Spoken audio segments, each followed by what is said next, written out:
السلام علیکم ناظرین، welcome back to my channel. سنیے اسٹوری کا پارٹ 4۔ میری طبیعت تو ٹھیک ہو چکی تھی لیکن مجھے ٹھنڈ بہت لگتی تھی۔ شاید ایک کاٹیج میں اتنا عرصہ رہنے سے میں اسی ماحول سے میرا جسم مطابقت رکھنے لگا تھا، اس لیے باہر کا ماحول مجھے سوٹ نہیں کر رہا تھا۔ حالانکہ کمرے میں ہیٹر بھی چل رہا تھا، پھر بھی میرا وجود یخ ٹھنڈا تھا۔ اچانک مجھے شدت سے خواہش پیدا ہوئی کہ میں باہر نکل کر دیکھوں باہر کی دنیا کیسی ہوتی ہے، باہر کا ماحول کیسا ہوتا ہے، لوگ کیسے ہوتے ہیں۔ شاید وہ میرے چہرے سے میری خواہش کو بھانپ گئی اور مجھے سہارا دے کر اٹھایا اور لان میں لے کر گئی۔ خوبصورت بنگلہ تھا اور اس کا لان بہت ہی بڑا تھا۔ میری نظریں اتنی زیادہ خوبصورتی کو دیکھنے کی عادی نہیں تھیں، اس لیے آنکھوں کے سامنے بار بار اندھیرا چھانے لگتا تھا۔ مجھے سورج کی دھیمی دھیمی دھوپ اچھی لگ رہی تھی، اس لیے میں وہی آرام دہ چیئر پر دراز ہو کر آنکھیں موندے لیٹی تھی۔ اس نے آ کر پوچھا کہ آپ کو کھانے میں کیا چیز چاہیے؟ میں آپ کی پسند کا کھانا بناؤں گی۔ میں نے کہا کہ میں تو روکھی سوکھی روٹی بھی کھا لوں گی، مجھے فرق نہیں پڑتا۔ وہ میری طرف دیکھ کر افسردہ سی ہو گئی۔ کہا کہ میرے صاحب نے خاص ہدایت دی ہے، آپ کی پسند ناپسند کا اگر ذرا سی بھی کوئی کمی بیشی رہ جائے تو مجھے معاف کر دینا۔ میں حیرت سے مسکرائی اور کہا کہ میری اتنی اوقات نہیں ہے کہ کوئی مجھ سے معافی مانگے۔ اس نے کہا کہ آپ میری مالک ہیں اور مجھے آپ کے ساتھ ویسا ہی رویہ رکھنا ہے جیسا ایک نوکر کا اپنے مالک کے ساتھ ہوتا ہے۔ جس لڑکی نے پوری زندگی صرف ذلت ہی سہی ہو، اس کا ایک دم سے قابل احترام بن جانا اسے شاید ہضم نہیں ہو پاتا۔ میں سارا دن اسی لان میں بیٹھی رہی اور چڑیوں اور پرندوں کی مختلف آوازیں سنتی رہی۔ مجھے یہ آوازیں بہت بھلی لگ رہی تھیں، کسی مدھر نغمے کی طرح میرے کانوں میں رس گھولتی ہوئیں۔ اچانک ہی شام ڈھلنے لگی اور وہ مہربان عورت مجھے بڑی سی شال اڑا کر واپس کمرے میں چھوڑ آئی۔ اس نے کہا کہ صاحب جی آنے والے ہیں، ان کے لیے کھانے کا انتظام کر لوں۔ یہ کہہ کر وہ وہاں سے چلی گئی اور میں ایک سوچنے لگی کہ نہ جانے اب زندگی میں مزید کتنی حسیتیں میرا مقدر ٹھہریں گی۔ اچانک ہی باہر گاڑی کی آواز سنائی دی اور میں چوکنی ہو کر بیٹھ گئی، خود کو ہر حالات کے لیے تیار کر لیا۔ جب وہ بوڑھا شخص کمرے میں داخل ہوا تو میری نظریں جھک گئیں۔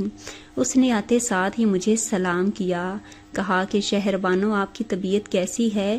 اس کے منہ سے اپنا نام سن کر میں حیرت کے سمندر میں ڈوب گئی، خالی خالی نظروں سے اسے دیکھنے لگی۔ وہ میری طرف دیکھ کر مسکرایا اور اس کے گال میں ایک ڈمپل پڑتا تھا۔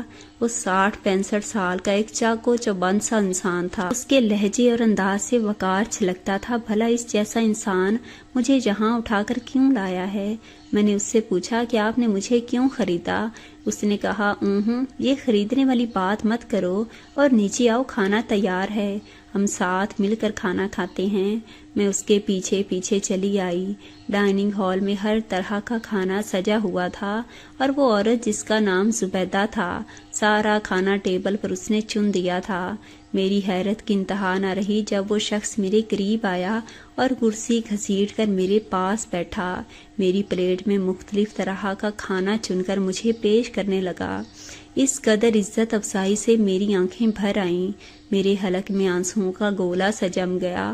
کھانا حلق سے نیچے اترنے کا نام نہیں لے رہا تھا۔ میری آنکھیں چھلکنے لگی۔ وہ ہمدردی سے مجھے دیکھنے لگا، کہا آج سے تمہاری ہر اذیت اور ہر تکلیف کا ازالہ ہو جائے گا۔ میں جانتا ہوں کہ تم نے زندگی میں بڑی تکلیفیں سہی ہیں اور میں ان ساری تکلیفوں کا مداوع کر ہی نہیں سکتا۔ مجھ سے یہ مت پوچھنا کہ میں تم پر ترس کھا کر تمہیں یہاں کیوں رکھا ہے، اس کے پیچھے بھی ایک وجہ ہے جو میں تمہیں پھر کسی دن بتاؤں جب اس کا صحیح وقت۔ تم اس گھر میں ایسے رہو جیسے ایک مالکن رہتی ہے، یہ تمہارا گھر ہے۔ میں اس کی بات سن کر پھٹی پھٹی آنکھوں سے اسے دیکھنے لگی۔ میرے الفاظ بالکل حلق میں اٹک کر رہ گئے تھے۔ اس نے مجھے بولنے کے قابل نہیں چھوڑا تھا۔ کھانا کھانے کے بعد میں کمرے میں آئی تو وہ میرے پیچھے چلا آیا، میرے سامنے ایک لفافہ رکھا۔ میں نے کہا کہ یہ کیا ہے؟ اس نے کہا کہ کھول کر دیکھ لو۔ میں نے کھول کر دیکھا تو وہ طلاق کے پیپرز تھے جن پر مجھے سائن کرنا تھا۔ یہ میرے سابقہ شوہر کے ساتھ ہر رشتے کا خاتمہ جس نے مجھے اتنی تکلیف اور اذیت سے گزارا تھا۔ میں نے چپ چاپ ان پیپرز پر سائن کر دیے۔ اس نے کہا کہ اب تم یہیں رہ کر اپنی عدت پوری کرو گی، اس کے بعد تم چاہو تو میں تم سے نکاح کر لوں گا، اگر چاہو تو تم اپنی زندگی اپنی مرضی سے گزار سکتی ہو، مجھے بس تم اپنی مرضی بتا دینا۔ اس نے کہا کہ میں 3 ماہ کے لیے بیرون ملک جا رہا ہوں، وہاں مجھے ایک کام کے سلسلے میں جانا ہے۔ زبیدہ آپا ہر طرح سے تمہارا خیال رکھیں گی، تمہیں کسی بھی قسم کی کوئی پریشانی یہاں پر نہیں ہوگی، تم اپنی مرضی سے یہاں رہنا اور اس پر حکم چلانا۔ آخری بات کہہ کر وہ مسکرا دیا۔ میں اس کی اتنی مہربانیاں ہضم نہیں کر پا رہی تھی اور اس سے سوال بھی نہیں کر سکتی تھی کہ وہ یہ سب کچھ میرے ساتھ کیوں کر رہا ہے۔ میرے جیسی لڑکی جو جس کا دامن داغدار ہے، اس کو اس محل میں رکھنے کی آخر وجہ کیا ہے؟ مگر وہ میرے کوئی بھی سوال کا جواب نہیں دینا چاہتا تھا۔ شاید اگلے روز وہ چلا گیا، اپنی عدت یہاں پر گزارنے لگی۔ میں دن گزرنے کے ساتھ ساتھ اب نارمل ہوتی جا رہی تھی اور میری طبیعت پہلے سے کافی زیادہ بہتر ہو گئی تھی۔ مجھ میں سوچنے سمجھنے کی صلاحیت سر اٹھانے لگی۔ میں اس مہربان انسان کا جتنا بھی شکریہ ادا کرتی کم تھا جس نے میری زندگی کو ایک نئی ڈگر پر کھڑا کر دیا تھا، ورنہ میں نے تو سوچ لیا تھا کہ زندگی میں میرے لیے خوشی کا ایک پل بھی نہیں ہے۔ مگر میں شاید غلط تھی۔ جب وہ واپس آیا اور میری عدت پوری ہوئی تو میں نے اس سے نکاح کر لیا، کیونکہ اسی نے مجھے پیش قدمی کی تھی۔ اسے بھی اس عمر میں ایک سہارے کی ضرورت تھی اور مجھے بھی سہارے کی ضرورت تھی۔ وہ میرے ساتھ دوستوں کی طرح رویہ رکھتا تھا، ورنہ میں نے تو ہمیشہ مرد کا ظالم اور سفاک روپ ہی دیکھا تھا۔ میں اس کی سنگت میں بہلنے لگی تھی اور میرے اندر اس سے محبت کا جذبہ پیدا ہونے لگا تھا، جس کا گلا گھونٹ کر کب کا مار دیا گیا تھا۔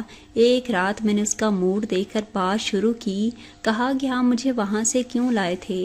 آپ کو تو کوئی بھی اچھی بیوی مل سکتی تھی۔ پاک بات۔ اس نے کہا کہ تم میں بھی کوئی خامی نہیں ہے، میں تمہیں کبھی بھی غلط عورت نہیں سمجھ سکتا، کیونکہ تم حالات کی ستائی ہوئی تھی۔ میں نے عورتوں کے لیے ایک دارالامان بنایا ہوا ہے جس میں تمام تر مظلوم لاوارث عورتیں جو کہ حالات کی ستائی ہوئی ہوتی ہیں اور جنہیں سر چھپانے کے لیے کوئی ٹھکانہ میسر نہیں ہوتا، ان کو وہاں پر لایا جاتا ہے۔ ایک دن میرا ایک دوست مجھ سے کہنے لگا کہ میں ایک ایسی عورت کے بارے میں جانتا ہوں جو کب سے اذیت سہ رہی ہے اور ایک کاٹیج میں رہتی ہے اپنے ظالم شوہر کے ساتھ۔ وہ روز اس کے ساتھ اجتماعی زیادتی کرواتا ہے۔ اگر تم اس کی جان بھی بچانا چاہتے ہو تو چلے جاؤ۔ میرا مقصد تمہیں بھی اسی دارالامان میں رکھنے کا تھا، وہاں سے آزاد کروا کر، مگر جب میں نے تمہیں دیکھا تو تم اتنی معصوم اور کم عمر لگی، تم کو خود سے دور نہیں کرنا چاہتا تھا، اس لیے میں نے اس ظالم شخص سے تمہیں خرید لیا، اس سے طلاق کے پیپر بھی سائن کروا لیے۔ بعد میں ہم نے اس پر پولیس کا چھاپا ڈلوایا اور اب وہ جیل میں عمر قید کی سزا کاٹ رہا ہے۔ مجھے امید ہے کہ اس کا انجام اذیت ناک ہوگا۔ ایسے مرد کو تڑپا تڑپا کر مارنا چاہیے جو عورت کو ذلیل کرتا ہے۔ پہلے میں نے تمہارے ماں باپ کے بارے میں جاننے کی کوشش کی، مگر تمہارا باپ ایک سرکاری ہسپتال میں کینسر کی بیماری سے لڑ رہا تھا۔ اس کی حالت ایسی تھی کہ اس کے پاس چند لمحے کے لیے کھڑا ہونا بھی مشکل تھا۔ میں نے سوچ لیا کہ یہ مظلوم لڑکی کے ساتھ ظلم کا بدلہ ہے جو وہ سہ رہا ہے۔ میں اس کی بات سن کر بے اختیار رونے لگی تھی۔ میرا سگا باپ جس نے مجھے اتنی اذیت دی تھی، میرے دل میں اب اس کے لیے ذرا بھی ہمدردی نہیں تھی۔ میں اپنی گزشتہ زندگی اور ماضی کا ورقہ ہمیشہ کے لیے پھاڑ کر جلا دینا چاہتی تھی، جو کبھی کبھی ڈراؤنا خواب بن کر مجھے ڈراتا تھا۔ اس میں میرے شوہر نے میرا مکمل ساتھ دیا۔ آج میں اس کی سنگت میں خود کو خوش نصیب عورت سمجھ رہی تھی۔ خدا سے دعا ہے کہ کبھی کسی عورت کے ساتھ ایسا نہ ہو جو میرے ساتھ ہوا تھا۔ اللہ تعالیٰ ہر عورت کے نصیب میں ایک اچھا مرد لکھے جو اس سے محبت بعد میں کرے اور اس کی حفاظت پہلے کرے۔ امید ہے آپ کو ہماری آج کی سٹوری پسند آئی ہوگی۔ ہماری ہر آنے والی نئی ویڈیو کو سننے کے لیے ہمارے چینل کو سبسکرائب کر لیں اور بیل آئیکن کو پریس کر دیں۔ ہماری ویڈیو کو لائک اور شیئر کر دیں۔ اسی کے ساتھ دیں مجھے اجازت۔ اللہ حافظ۔